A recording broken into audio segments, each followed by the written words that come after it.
পহেলা বৈশাখ উদযাপন হলো। পহেলা বৈশাখ উদযাপন করা যাবে না। পহেলা বৈশাখ হলো বাংলা নববর্ষের প্রথম দিন। আপনি তাহাজ্জুদের নামাজে রাত 12টার পরে শুরু হয়েছে পয়লা বৈশাখ। তাহাজ্জুদের নামাজে আপনি আল্লাহকে বলেন, আল্লাহ বৈশাখ যেন কাল বৈশাখ না হয়। জোরে কোন কথা ঠিক কি না? জমিতে যত ধান আছে কেবল ধান বার হচ্ছে, অনেকের ধান মাথা হালতেছে। এখন পয়লা বৈশাখে যদি কাল বৈশাখে শুরু হয়, ওরা তো বলতেছে এসো হে বৈশাখ, এসো এসো এসো। বৈশাখ যখন শিলা পাথর নিয়ে আসবি তখন কি হবে? যেই শালা শালির আজকে মুখত পেঁচা টেঁচা লাগে আনন্দ করতেছে, ওরা জীবনে জমি আবাদ করে না। আমরা যারা ভুট্টা লাগাচ্ছি, ধান লাগাচ্ছি, আমরা বুঝতেছি বৈশাখত কি হবি।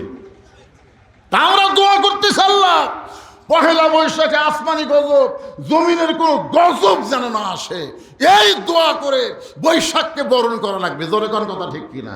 আর এরা ঢাক ঢোল নাচ গান, হায় হায় হায় হায় রে।